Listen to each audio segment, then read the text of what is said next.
있는 그런 게 있어서 여기서 틀에 나오자마자 바로 삶지 않으면 이 모양이 형체가 이제 저기 망가지거나 이렇기 때문에 이렇게 바로 삶아야 됩니다. 그래서 이 그림을 하나 가지고 오면서 조선 시대 때 이 메밀국수는 아주 일반화되었다는 것을 이 그림을 통해서 알 수가 있습니다. 우리 민족 음식으로서의 냉면 한번 살펴봅니다. 여러분들 조선 시대 때도 배달 음식이 있었을까요? 있었습니다. 그 배달 음식이 우리나라 조선 시대 때 배달 음식이 냉면입니다. 냉면이 하나 있고 또 오늘의 주제는 아니지만 효종갱이라는 해장국이 있습니다. 그래서 효종갱이라는 해장국은 새벽효, 종종, 그다음 국갱 이래서 새벽 종이 칠 때 양반집으로 그 해장국을 이제 배달하는 그런 음식이었습니다. 그래서 여기 보면 냉면이 배달 음식이었다는 것을 알 수 있는 것이 여기 이제 이재난고라는 책에 나와 있습니다. 과거 시험을 본 다음 날 점심에 일행과 함께 평양 냉면을 시켜 먹었다 이런 격이 있고, 그 다음에 순조가 달 구경을 하던 중에 냉면을 사오라고 시켰다. 또 동국세 시기에는 평양 사람들은 겨울에 냉면을 즐긴다. 이런 여러 가지 기록이 있고, 이 배달 냉면은 1900년대에 자전거가 보급되면서 아주 전성기를 이루었습니다. 그래서 여기는 속초에 있는 함흥냉면 참읍주 중앙일보에 나와 있는 그 사진인데요. 자전거 타고 배달하는 장면이 있습니다. 그러면 조선시대 왕 중에서 냉면을 특히 즐겼던 왕들이 어떤 사람들이 있는가 한번 살펴보면 아까 말했던 그 11살 순조 대표적으로 들 수 있습니다. 대궐 밖으로 냉면 심부름을 시켰는데 이 순조에 대해서 또 재미있는 일화는 이 순조가 냉면을 신하한테 시켰는데 이 바깥에 나갔다 온 사람이 냉면 외에 무엇을 하나 들고 왔대요. 그래서 저게 뭐냐 이랬더니 냉면과 같이 먹을 돼지고기 수육입니다. 이렇게 얘기를 했대요. 그래서 이 어린 순조가 이제 그때 화가 났답니다. 자기 혼자 먹으려고 그걸 가지고 온 것을 보고, 그래서 저자한테는 냉면을 주지 마라. 따로 저 사람은 먹을 것이 있다. 이렇게 했다는 기록도 있습니다. 그 다음에 흥종 때 궁중 잔치상에 소조 냉면이 올라갔습니다. 할머니 60세 생일, 또 어머니 40세 생일 잔치상에 냉면이 올라갔고, 철종은 냉면을 너무너무 좋아해서 여름에 냉면을 많이 먹어서 배탈이 났다는 그런 기록도 있고, 고종이 냉면을 좋아했다는 것은 여러분들 다 아실 것입니다.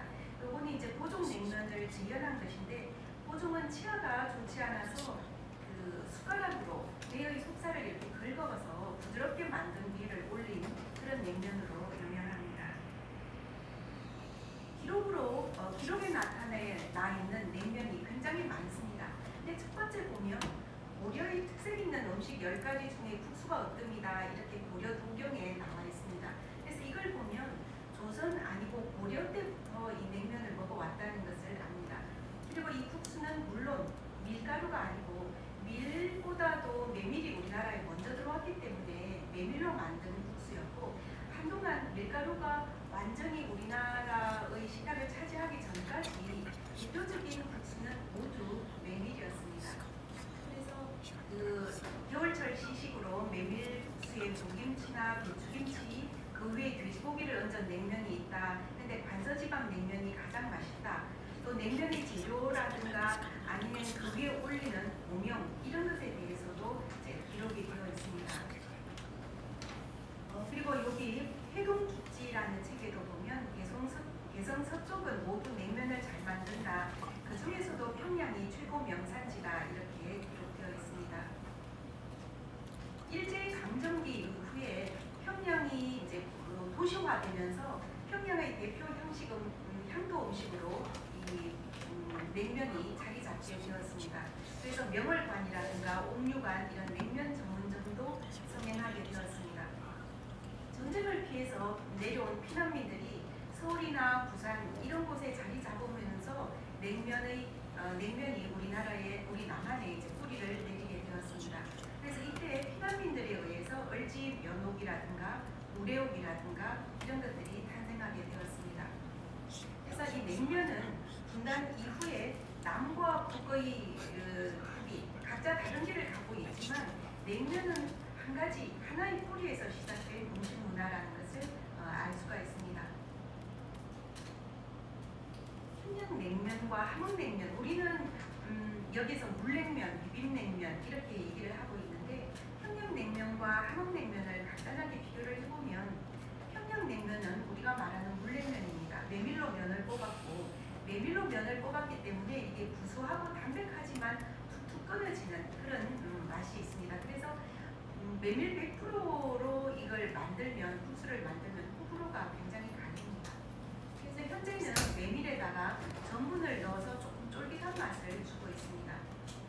뽕고기나 양지머리 삶은 기름, 국물, 여기에 동치미 국물을 섞어서 만들고 있습니다. 그래서 평양냉면은 시원하고 감칠맛 있는 국물 맛을 내고 있습니다. 그에 비해서 함흥냉면은 비빔냉면인데 감자 전분이나 고구마 전분으로 만들어서 굉장히 질기고 오돌오돌한 맛이 납니다. 그 위에 가자미 식혜나 명태 식혜 이런 것을 얹어서 먹고 있습니다. 북한은 이 평양냉면을 정치적으로 이제 많이 활용하고 있습니다. 냉면 한 그릇은 한 편의 교양곡이다. 면이나 국물 꾸미에 사용되는 각 음식 재료가 내는 각기 다른 맛, 색, 손맛, 차림새 그리고 그릇 이것에 화합을 더해서 눈맛, 콧맛, 입맛이 하나로 어우러지는 종합 작품이다 이렇게 평가하고 있습니다. 근데 여러 가지 냉면 그 중에서 대표작이 평양냉면인데 조선시대 때 우리나라에서 가장 유명했던 냉면이 세 가지가 있습니다. 대표적인 것이 평양냉면이고 또 하나가 해주냉면, 나머지 하나는 진주냉면입니다. 진주냉면은 진주를 방문했을 때 이제 자주 먹을 수 있는데 해주냉면은 북한에서는 조금 이제 명맥이 이어지지 거의 이제 잘 볼 수가 없고 우리나라에서는 백령도에 가면 황해도에서 피난 와서 백령도에 정착한 사람들이 거기에서 메밀을 재배해서 이 해주식 냉면을 만들고 있는데 해주냉면과 평양냉면의 가장 큰 차이는 해주냉면은 생선 액젓이 들어갑니다. 그래서 맑은 평양냉면과 달리 국물이 살짝 탁한 그런 느낌이 듭니다. 그래서 냉면의 대표작은 과거부터 지금까지 평양냉면으로 보고 있습니다. 그렇게 그냥 냉면 중에 하나이고 우리 음식에 그냥 별미로 먹는 음식이었던 냉면이 2018년 11년 만에 판문점 정상회담이 일어났을 때 만찬장의 냉면이 평양냉면이 들어오면서부터 전 세계의 이목을 받게 되었습니다. CNN에서도 평양냉면 조리법이라든가 이런 먹는 방법 이런 것들이 방송되고 또 우리나라 서울 지역에서도 평양냉면을 판매하는 곳이 문전 성시를 이루었다고 합니다. 그래서 이때 이 평양냉면은 평화의 상징 이런 것으로 주목을 받았습니다. 그래서 북한은 평양냉면을 통치자원에서 관리해 왔고 또 조선 사람의 감정이나 정서, 기호가 반영되어 있다면서 평양냉면을 민족 음식의 어떤 요리로 지정을 하고 있습니다. 또 평양냉면 맛을 모르면 어른이 덜 됐다라고까지 말을 하고 있습니다. 국가 비물질 문화유산 이거 우리나라 남한에서는 이제 무형문화재 정도 되는데 이거 제6호로 평양냉면을 등록하고 있고 2022년에는 유네스코 인류 무형문화유산으로도 등재를 하고 있습니다. 평양냉면을 이제 선전하기 위해서 평양냉면 제1이야라는 노래가 2개가 있습니다. 작사 작곡가가 다른 요게 하나 이제 노래가 있고 또 요것은 시입니다. 시도 평양냉면을 주제로 한 시가 있습니다. 인상적인 못그릇은 고색 짙은 평양성이라든가 이런 시도 있습니다. 근데 이 그림을 보면 이 동영상을 보면 유튜브에도 올라와 있는데 평양냉면 제1이야 하면서 나와 있는 뒷배경에 평양냉면이 아닌 쟁반냉면이 올라가 있습니다. 그래서 요거는 왜 평양냉면이 아니고 쟁반냉면이 올라가 있는가 하면 그 김일성이 평양냉면을 대중화시켜야 되겠다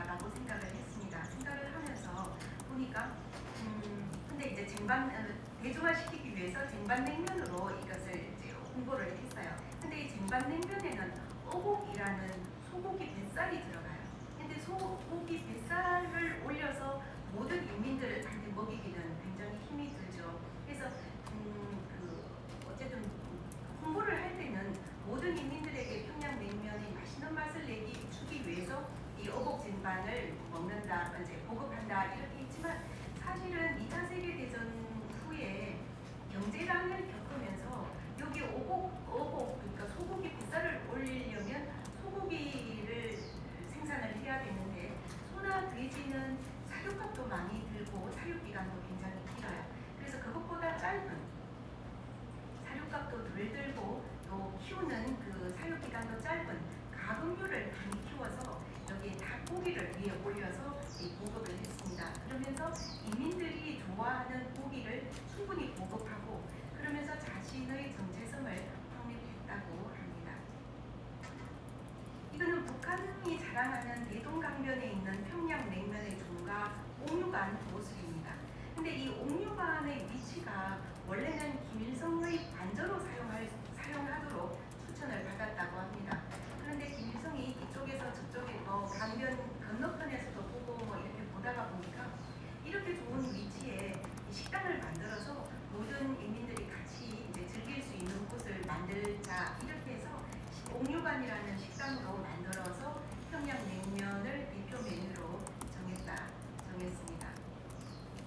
이게 이제 가장 큰 오늘 그 초점인데요. 김일성, 김정일, 김정은이 평양냉면에 대한 교시를 하였습니다.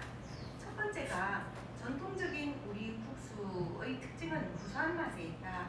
그래서 100% 메밀국수로 만들어야지만 평양냉면이다.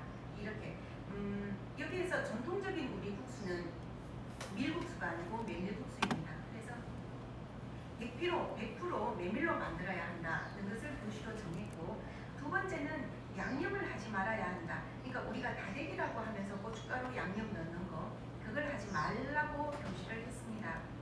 양념을 하면 마늘과 파 냄새만 나서 메밀국수 고유한 맛을 느끼기가 어렵다. 그래서 양념을 하지 말라 이렇게 했고 세 번째 육수는 소고기 15, 닭고기 70, 돼지 15%에다가 그 다음에 통물을 넣어서 만들어라. 그런데 여기에다가 김치국을 좀 타서 먹으면 더 진한 맛이 나서 좋다. 이렇게 그러니까 소고기, 닭고기, 돼지고기의 비율을 제시하고 김치 국물, 동치미 국물을 추가할 것을 이제 교시로 내렸습니다.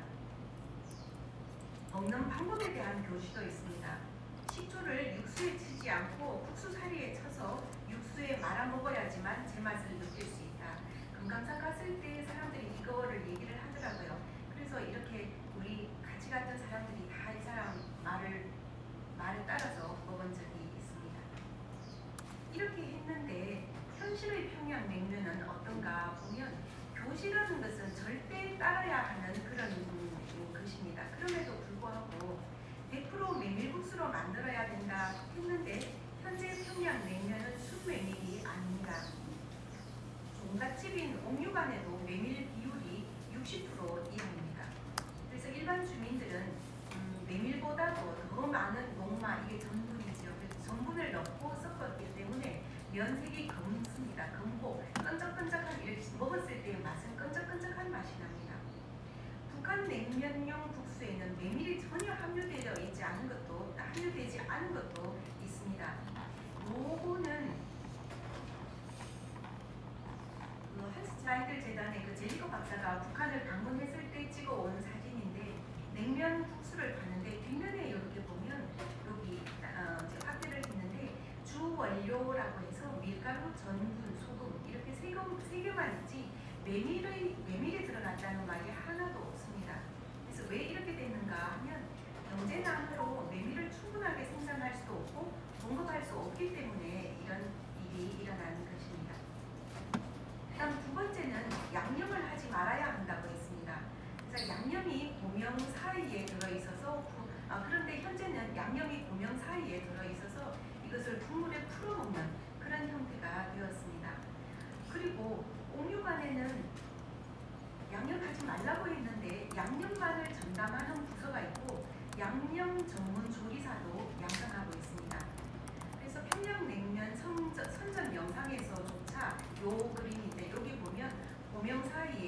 빨갛게 양념이 들어가 있습니다. 그래서 양념이 이렇게 많이 들어가 있고 이것도 역시 경제난 때문에 육수를 만들기 위한 소, 돼지, 닭고기 공급이 어렵고 동치미조차 만들기가 어렵기 때문에 양념으로 이 메밀국수의 맛을 보완하기 위해서 이렇게 만들어진 것입니다. 또 거기에 덧붙여서 맛내기라는 조미료도 사용을 하고 있습니다. 맛내기라는 그 조미료 사용 방법도 제시를 하고 있습니다. 그래서 아까 그림 보면 북중 국경 지역의 그 유경 식당이라든가 뭐 이런 데서 팔고 있는 평양냉면을 찍은 사진인데 여기 보면 냉면의 색깔이 굉장히 시커멓게 보입니다. 그래서 원래 그 메밀만으로 하면 이 면의 색깔이 이 사람들 표현대로 하면 희스무레해야 합니다. 근데 이것은 거의 초콜릿 색깔처럼 이렇게 진한 색깔을 나타내고 있고 여기도 보면 양념이 여기에 다 들어가 있습니다. 그래서 이것이 현실의 평양냉면입니다.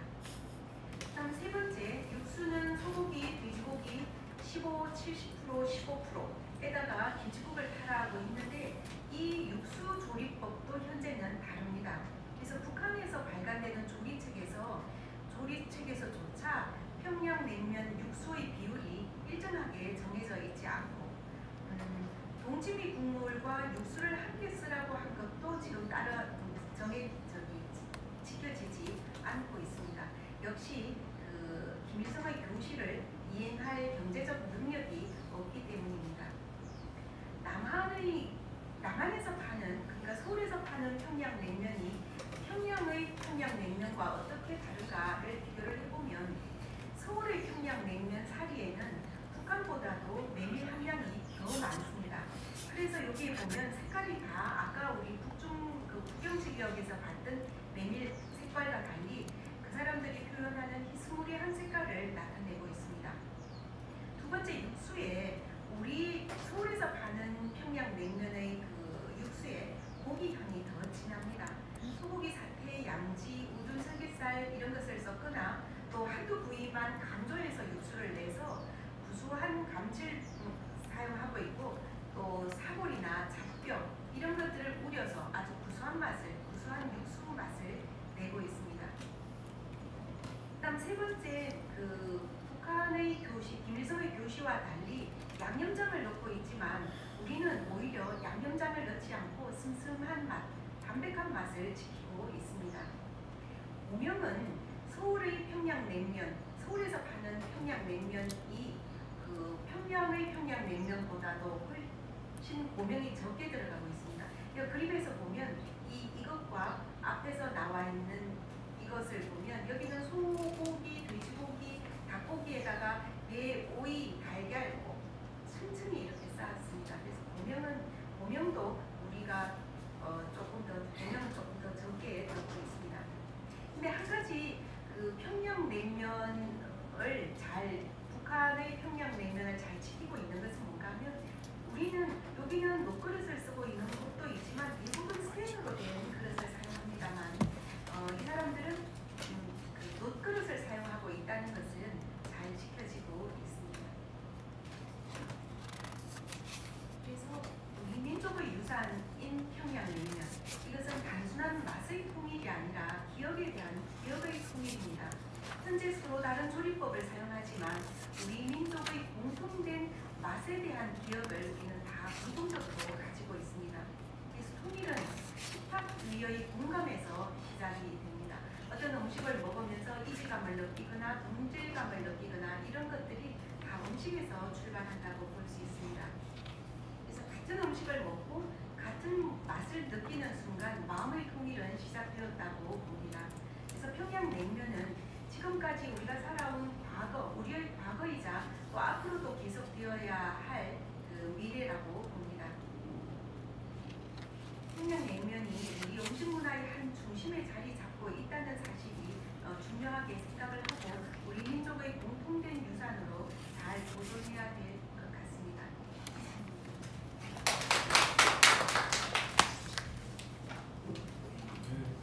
감사합니다. 평양냉면에 대한 정체성, 민족문화유산의 가능성에 대해서 잘 들었습니다.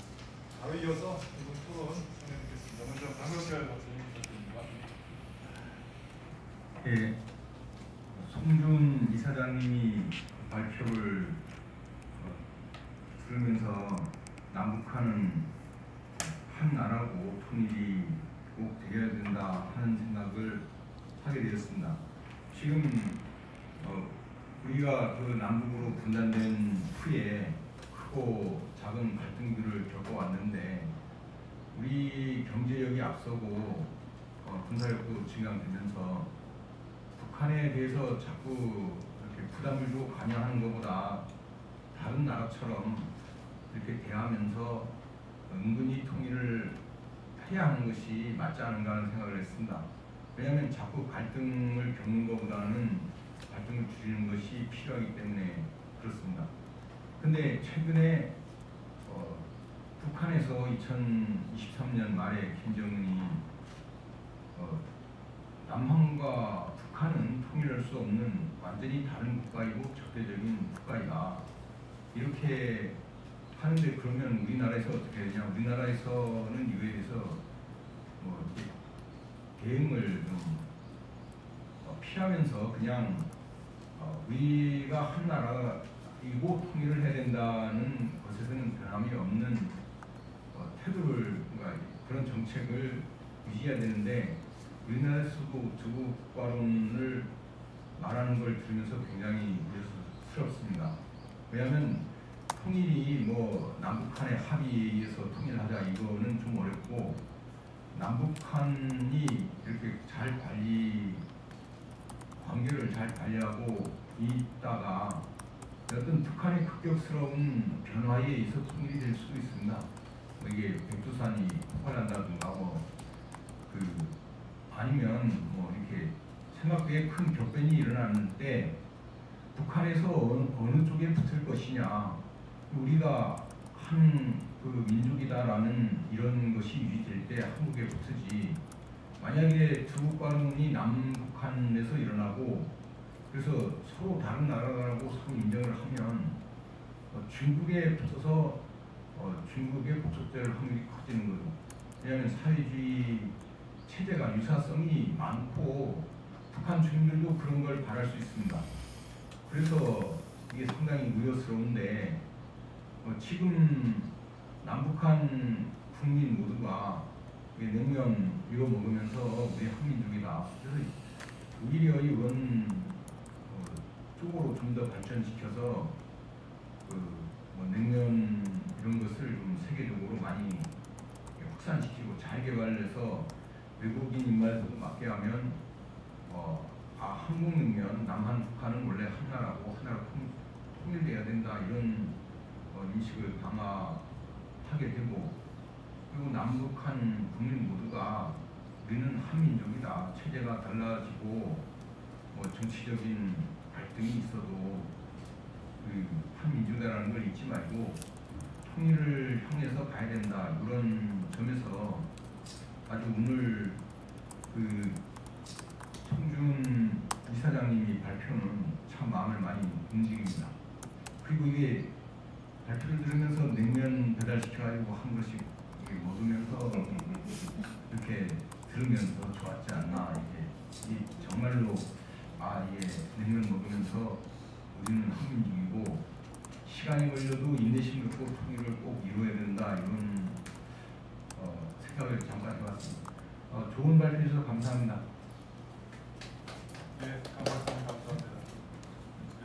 승조원 사장님께서 말씀해 주신 마지막 슬라이드, 통일은 기타의 공간에서 시작된다는 얘기를 우리 강박님 다시 한번 상기해서 말씀해 주신 것 같습니다. 바로 이어서 제주 팬 윤목태 회장부터 드리겠습니다. 안녕하십니까. 성준 교수님의 두 번째 주제 북한 평양냉면에 대한 정체성과 인문에서 현재 분야를 잘 들었습니다. 사실은 저는 음식에 대해서는 잘 모릅니다. 제 전공은 서재학이라서 이쪽 분야는 잘 모르고 단지 이제 어떤 서책으로 전해오는 걸로 봐서 이제 비미광이라든가 이런 데서 이제 간접 경험을 많이 했습니다. 제가 교수님 주제 발표를 들으면서 느낀 거는 정말 통일이 어렵구나. 단군 이래 우리나라는 제가 역사를 잘못 이해하고 있는지 모르겠습니다만 단 한 차례도 통일된 적은 없었다. 저는 그렇게 봅니다. 그만큼 어렵다. 저는 그렇게 봅니다.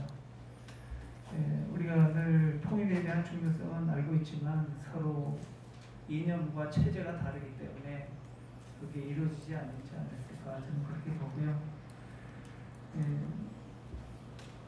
지금 북한에서 좀 전에 냉면 교실 1부터 4가지 이제 직접 북한 지도자들이 그렇게 했다고 하는데 사실 그분들은 냉면을 전혀 만들어 본 경험이 없을 겁니다. 제가 봐서는. 왜 그러냐면은 이건 뭐 어느 나라든 마찬가지잖아요. 전문 요리사를 두고 그분들이 지금까지 먹어왔지 한 번도 자기 손으로 냉면으로 지켜본 적도 없을 뿐더러 갖다 주는 거 먹고 끝나면 치우고 이제 그렇겠죠. 그런데 교실을 저렇게 했다는 거는 이거는 북한 사회에서는 가능했지만 우리나라에서는 과연 가능할 것인가 저는 이렇게 생각을 하고요. 또 북한에서는 이것을 뭐 정치적으로 가고 있다 하지만 저 생각은 그렇습니다. 그러면 우리나라가 지금 요즘 한참 불고 있는 K 문화, K 바람이 이것도 과연 정치화로 볼 것인가? 왜냐하면은 우리나라의 전통 음식이 평양냉면만은 아니라는 거죠.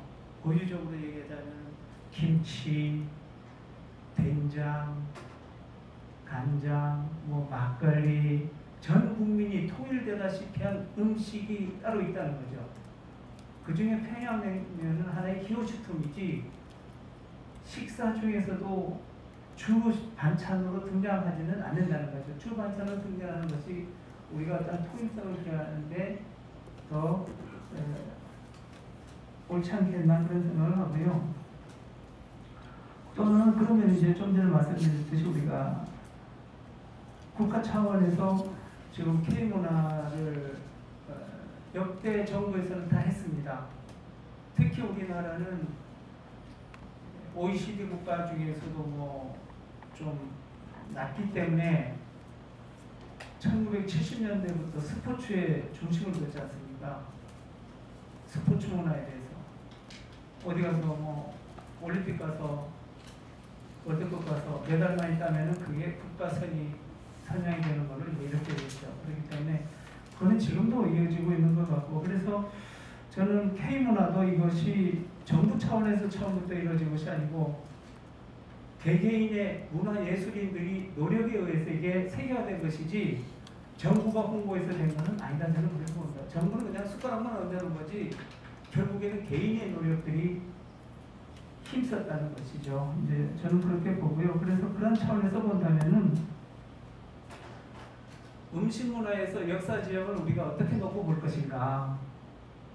과연 평양냉면이 평양에서부터 제주도까지 이게 식탁이라는 하나의 지형도를 놓고 봤을 때 이것이 놓을 수 있는 음식인가 저는 그렇게 생각을 해봅니다. 그렇기 때문에 이거는 어디까지나 하나의 기호식품으로서 우리가 저는 받아들이는 게 옳지 않겠나 보고 정말 우리가 통일성을 기하자면은 남과 북의 그래서 이제 우리가 정치적인 것보다는 문화적인 것부터 먼저 우리가 소통하자고 늘 하는 그거지 않습니까? 그렇기 때문에 음식도 하나의 문화라고 볼 때는 그런 차원에서 했으면 좋겠다.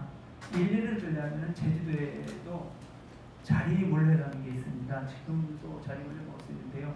사실 제 자리물레는 제주도 전체 음식은 아닙니다.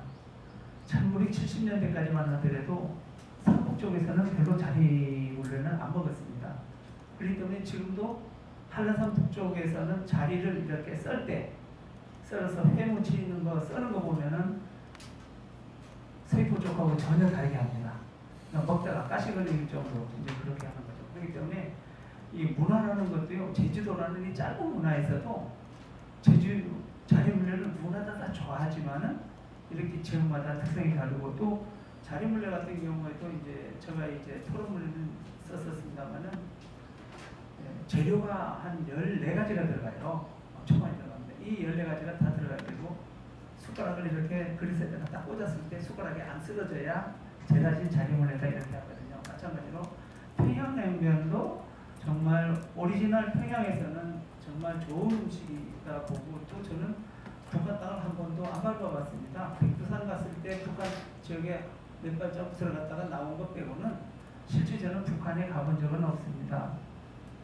그렇지만은 북한이 우리의 같은 민족이고 우리가 통일을 해야 된다는 그 원점에서 바라볼 때는 이 음식 또한 우리도 함께 음미하고, 저도 식당에 가서는 저는 그냥 물냉 죽서, 비빔 죽서 했지 평양냉면 죽서, 함흥냉면 죽서 이래 본 적은 없습니다. 그런데 이제 오늘 이제 분명히 안 하기 때문에 가가지고 이제 그렇게 구분해서 이제 주문을 할 수 있을 것 같습니다. 그래서 교수님께서 오늘 이제 발표하신 내용은 너무나 재밌었습니다. 그래서 이런 음식이 북한에서는 정치와 하나의 도구로 쓰고 있구나. 그래서 과연 지금 우리가 하고 있는 음식 문화는 그럼 어떻게 해야 될 것인가, 이런 그 대처에 대해서도 조금 예술 문화인들이 좀 관심을 가져야 되겠다.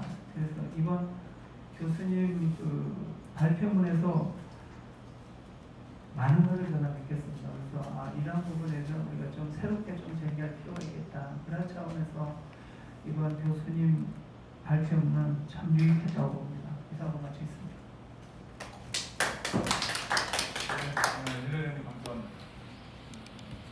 코멘트 위주로 말씀을 해주셨는데, 아마 남북한을 이어줄 수 있는 음식 문화의 가능성을 평양냉면에서 접근하는 방식도 있을 텐데, 그와 달리 그 음식을 어떻게 정의하느냐에 따라 달라질 수 있을 것으로 생각합니다만, 보다 다리 표현하는 원초적인, 기본적인 공통점을 찾을 수 있는 아이템이라든지 이런 것들이 있지 않을까라고 하는 의견을 주신 것 같아요. 그래서 이사님께서 그거에 대해서 간단히 의견을 주시면 좋을 것 같습니다. 네, 잘 들었습니다.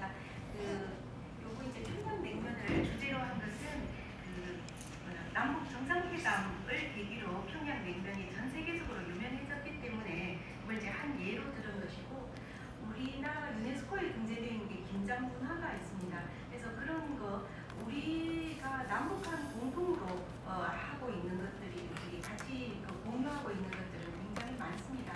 그래서 그것들을 어떤 음식 딱 그거 하나 냉면 이런 것보다는 우리는 같은 역사를 가지고 오면서 같은 음식을 먹었기 때문에 음식으로 공감할 수 있는 것들이 많다, 이런 의미로 말씀을 드렸고, 그 다음에 그 K푸드라든가 이런 것들이 국가 차원에서 하는 것이 아닌 것이 아닌가, 이렇게 말씀하신 것은, 예를 들면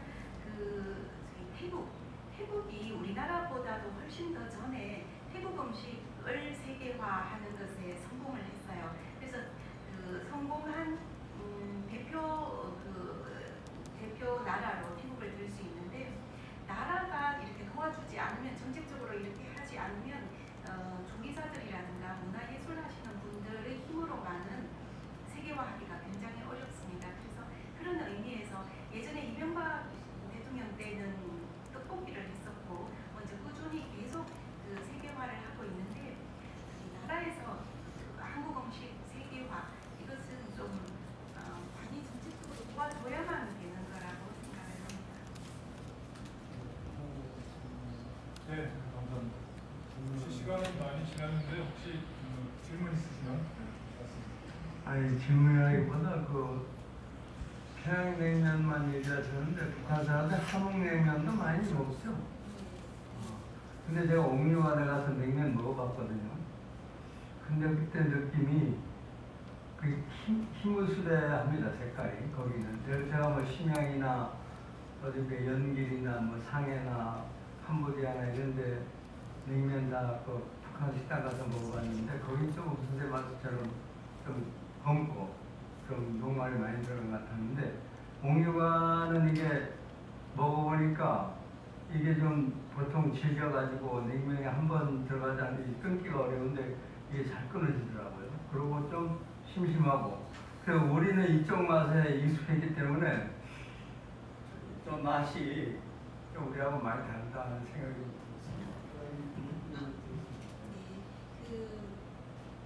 아까 이제 냉면에다가 전분이 자꾸 들어갔다고 말씀드렸는데,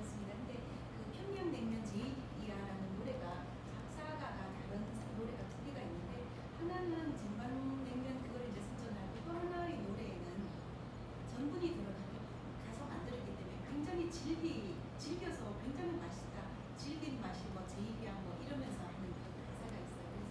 그래서 또 메밀에다가 녹말이 그만큼 많이 들어가 있다는 것을 사람들도 이제 인정을 하고 이게 원래 맛있는 맛이다 이렇게 홍보를 하고 있는 것 같습니다. 하는 말씀 저도 이제 오묘한 두 번에 왔는데 한 번을 가니까 우리 학장님처럼 시승을 했어요.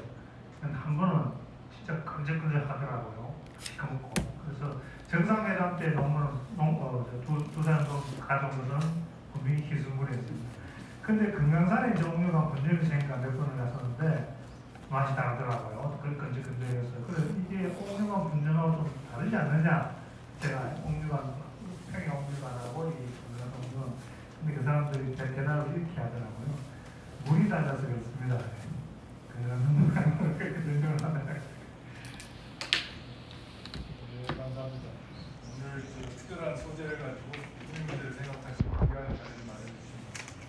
페이퍼 읽다 보니까 평양냉면 맛을 알려면 4그릇을 먹어야 된다고 그러는데